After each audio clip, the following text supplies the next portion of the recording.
क्यों मुस्लिम देश आज गरीब होते जा रहे हैं? पाकिस्तान, अफगानिस्तान, ईरान, इराक और पूरे वर्ल्ड के 57 इस्लामिक कंट्रीज में से 45 देश आज गरीब हैं और बाकी के जो 12 देश है वो भी मेजरली अपने तेल की वजह से ही अमीर है। आखिर ऐसा क्यों? कहीं इस्लाम धर्म का यहां पर कोई लेना देना तो नहीं है?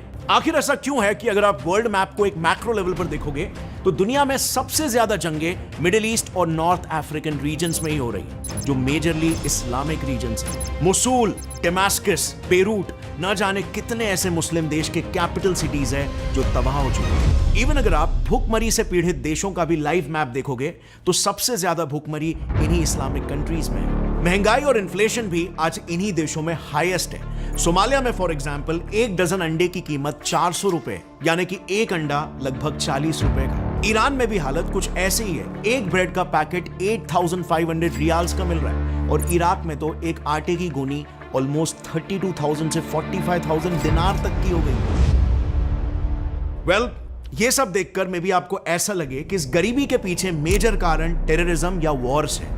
वेल, ये भी बिल्कुल गलत है। टेररिज्म तो इस गहरी समस्या का सिर्फ एक सिम्टम है, उसका जड़, उसका रूट कॉज बिल्कुल भी नहीं है। सो रूट कॉज आखिर क्या है? अब अगर आप ना एक नॉन मुस्लिम हो, एक हिंदू हो में भी, तो आई एम श्योर आपके मन में आएगा कि रिलीजियस आइडियोलॉजी इस्लाम में ही प्रॉब्लम है, वो हिंसा सिखाता है, क्योंकि ये आईएसएस और अलकायदा वाले उसी का हवाला देकर ही तो टेररिज्म फैलाते हैं। And I don't blame you. ऐसा सोचने के पीछे नॉन मुस्लिम्स की भी गलती नहीं है, क्योंकि ये मुस्लिम्स भी एग्री करेंगे कि इन्हीं टेररिस्ट ऑर्गेनाइजेशंस की वजह से इस्लाम का इमेज आज खराब हो ही रहा है। बट अगर इस्लाम में ही रूट प्रॉब्लम है तो फिर 500 सालों तक गोल्डन एज ऑफ इस्लाम कैसे चला, जिस दौर में मुस्लिम सभ्यता सबसे बुद्धिमान और आधुनिक सभ्यता रह चुकी है। सो लगभग 8वीं सदी से इस्लाम के गोल्डन एज की शुरुआत हुई थी।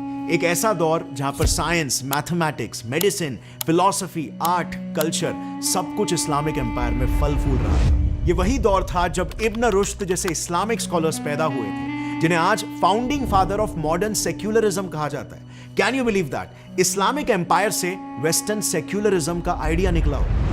8th सेंचुरी से लेकर 13th सेंचुरी के बीच अब्बासीद खलीफ का इस बड़े से इलाके में राज हुआ करता था। इसी दौरान उन्होंने बगदाद में हाउस ऑफ विजडम नाम की एक ग्रैंड लाइब्रेरी बनाई थी, जहां पर दुनिया के कोने कोने से अलग अलग धर्मों और सभ्यताओं के विद्वानों को बुलाया जाता था और उनके नॉलेज को अरेबिक लैंग्वेज में ट्रांसलेट करके कई सारे मैन्यूस्क्रिप्ट्स लिखे जाते थे। बिल्कुल वैसे ही जैसे हमारे बिहार में भी नालंदा यूनिवर्सिटी में होता था।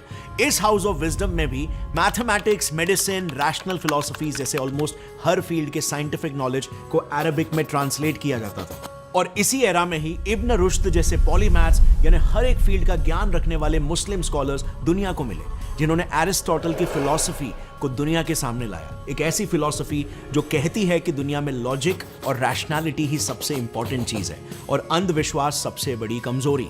इस एरा के कुछ दूसरे विद्वान पॉलीमैथ स्कॉलर्स थे इब्न मूसा, जिनके लिखे अलजब्र किताब से ही अलजेब्रा वर्ड इजाद हुआ है। इनफैक्ट आज हमारा पूरा सोशल मीडिया जिस एल्गोरिदम पर काम करता है, ये एल्गोरिदम शब्द भी इसी एरा के एक विद्वान अल ख्वारिज़मी से ही लिया गया है, जिन्होंने हिंदू अरेबिक न्यूमेरल सिस्टम को भी इजाद किया। फिर मेडिकल साइंस भी इसी दौर में काफी डेवलप हो चुका था। इसे आप बस इसी तस्वीर से समझ सकते हो, जिसमें हुनैन इब्न इशक नाम के एक इस्लामिक मेडिकल स्कॉलर ने इंसानी आंखों का डिटेल में एक एनसाइक्लोपीडिया ही बना दिया था। अब इस गोल्डन एज के बाद से पूरे इस्लामिक वर्ल्ड में क्रांति आ सकती थी, क्योंकि बगदाद पूरी दुनिया का एक नॉलेज हब बन चुका था। लेकिन अनफॉर्चुनेटली कुछ ऐसा हो गया कि सिर्फ एक पॉलिटिकली मोटिवेटेड सिस्टम चेंज की वजह से ये पूरा इलाका इस तरीके से पिछड़ा रह गया कि आज वो बगदाद आईएसएस जैसे एक टेररिस्ट ऑर्गेनाइजेशन का हब बन चुका है, जो आज दुनिया भर में टेररिज्म एक्सपोर्ट करता है। और यही सिस्टम चेंज है इस्लामिक एम्पायर के डिक्लाइन का रूट कॉज। धर्म को तो बस यूज किया जा रहा है लीडर्स द्वारा अपने फायदे के लिए। So why Islamic countries are getting poor? इसके रूट कॉज को समझने से पहले हमें 3 मेजर फैक्टर्स को जानना होगा, जो प्रॉब्लम की जड़ से एकदम स्ट्रांगली कनेक्टेड है और जिनको समझ के ही आप रूट प्रॉब्लम को बेहतर समझ पाओगे। सो इन बड़े 3 फैक्टर्स में से पहला मेजर फैक्टर है वॉर।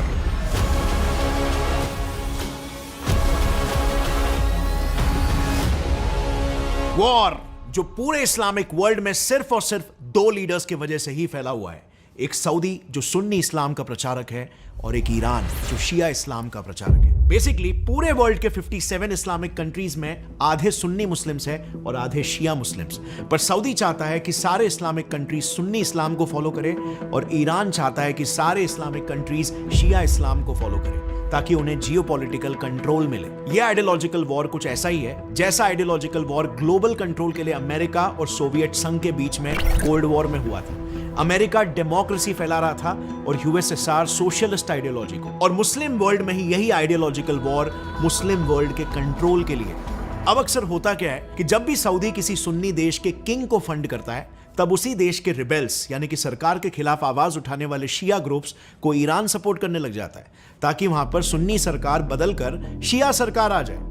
अगेन जब ईरान किसी शिया देश के किंग को फंड करता है तब वहां के रिबेल ग्रुप्स को सपोर्ट करने सऊदी आ जाता है, और बस इसी वजह से उनमें सदियों से जंग छिड़ी हुई है कि पूरे इस्लामिक वर्ल्ड का खलीफ यानी कि लीडर कौन बनेगा। एग्जाम्पल के लिए यमन का हवाला देता हूं। यमन में 1982 में अली अब्दुल्ला सालेह की सुन्नी सरकार थी, तब उसे सऊदी का सपोर्ट मिला था जिसकी वजह से वहां के रिबेल्स को सपोर्ट करने ईरान आ गया, जिसके बाद यमन में पूरे 3 दशकों तक जंग छिड़ गई। सऊदी और ईरान ने अपने अपने आइडियोलॉजिकल इन्फ्लुएंस को बढ़ाने के लिए पूरे यमन को लड़ाई के मैदान में ही तब्दील कर दिया, जिसमें 20 लाख लोग घर से बेघर हो गए, भूखमरी से मरने लगे, मेडिकल हेल्प की कमी की वजह से लोग तड़प रहे थे, जिसमें 85,000 बच्चों ने अपनी जान गंवा दी। ऐसा ही सेम केस लेबनान का भी है। यहां पर भी सुन्नी वर्सेस शिया वॉर हुआ जिसके दौरान फूड सप्लाई चेन ही कट डाउन हो गया। लोगों को एक वक्त का खाना भी नसीब नहीं हो रहा था, सभी पब्लिक स्कूल्स बंद हो गए थे। लेबनान की करेंसी लीरा, जिसकी वैल्यू तभी $1 के कंपैरिजन में 1500 थी, वो 80,000 तक शूट हो गई, और इस सब से वहां की 82% आबादी गरीबी का शिकार हो गई। सीरिया में तो 12 सालों से ही वॉर चल रहा है, जिसकी वजह से वहां की 90% पॉपुलेशन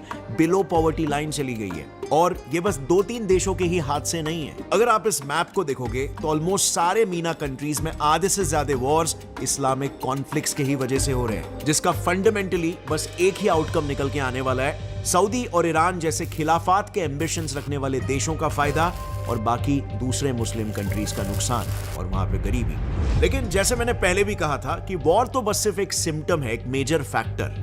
अब यूजुअली हिस्टोरिकली ऐसा देखा गया है कि वॉर से तंग आकर गरीबी से उठने के लिए, खुद को स्टेबल बनाने के लिए अक्सर देशवासी तानाशाही को हटाकर डेमोक्रेसी को अपनाते हैं। पर इस्लामिक देशों के केस में यही डेमोक्रेसी की मांग इनका और गरीब बनने का एक मेजर रीजन बन गया। अब डेमोक्रेसी से गरीबी सुनने में काफी वियर्ड लगता है, राइट? वेल, जरा ये ग्राफ देखो। इस्लामिक कंट्रीज में जब भी डेमोक्रेसी की मांग उठी है उसके तुरंत बाद Yemen, Libya, Bahrain, Syria, almost हर अरब कंट्री में एक ड्रास्टिक डाउनफॉल देखने मिला है। पर इंडिया जैसे भारी पॉपुलेशन वाले एक नेशन के लिए डेमोक्रेसी अगर वर्क कर सकती है तो इस्लामिक कंट्रीज के लिए क्यों नहीं?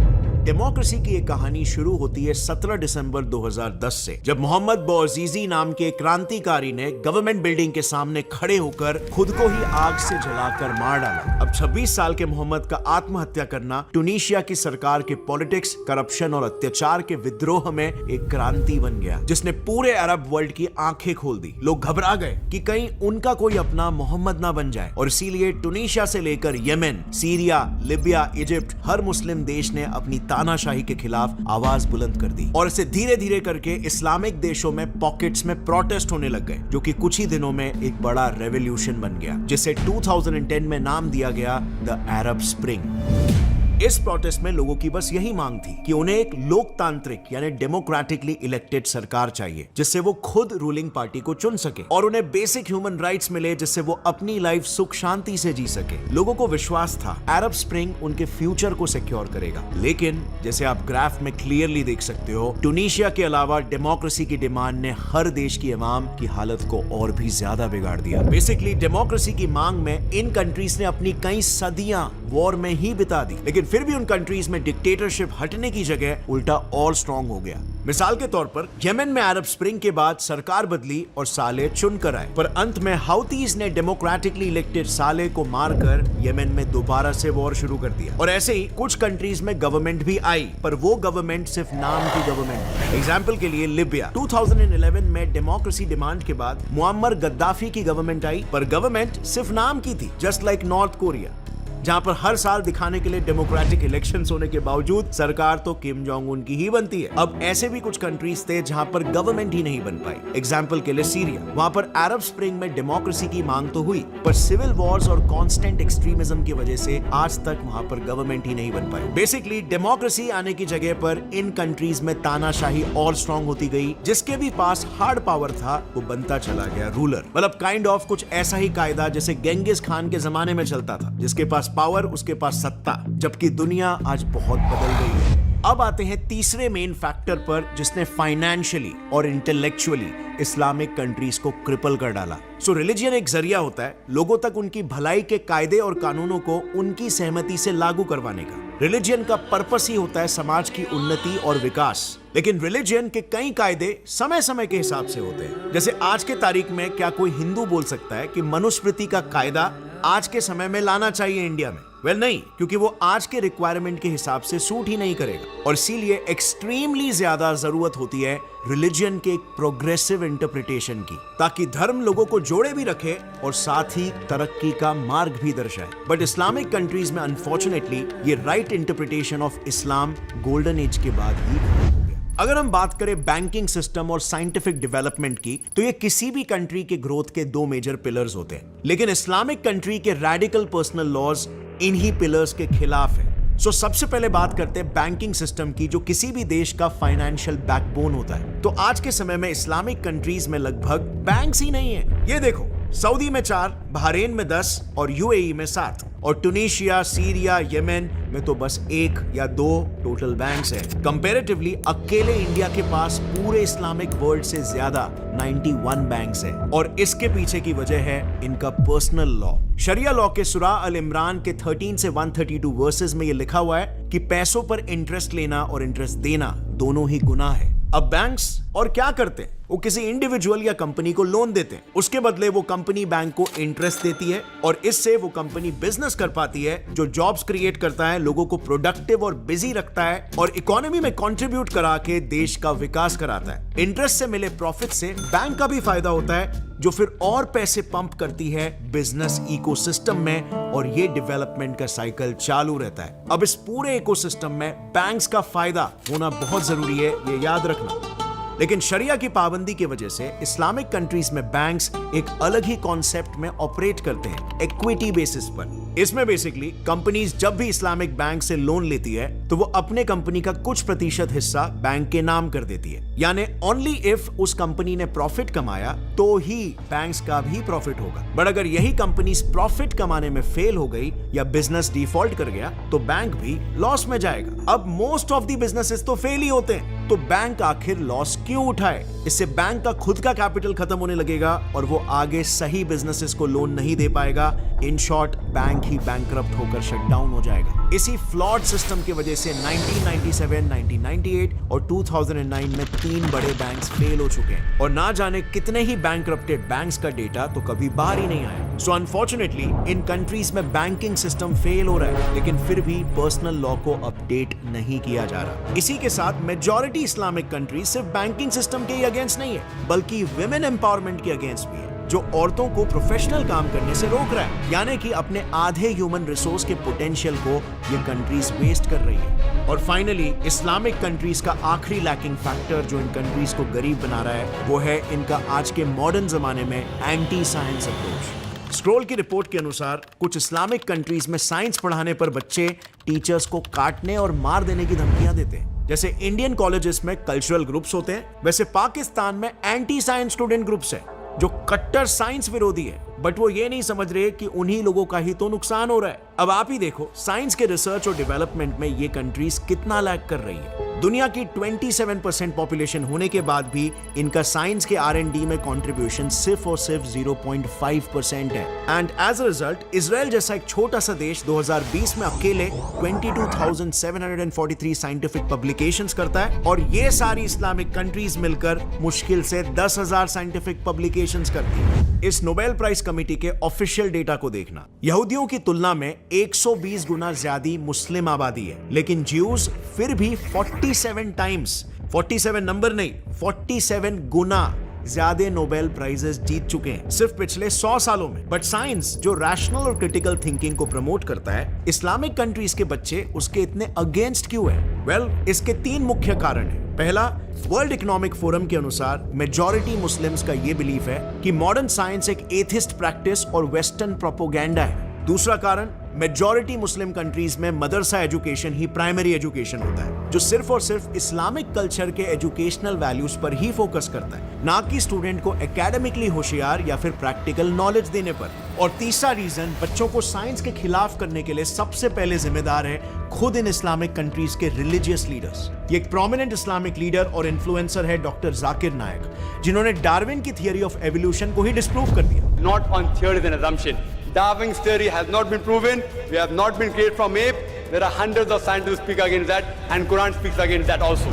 डार्विन की थियरी को रॉन्ग प्रूफ करने के लिए ये होमो सेपियंस को तक 500,000 साल पहले मार चुके हैं। The Homo sapiens, we died about 500,000 years ago. तो फिर हम कौन है भाई?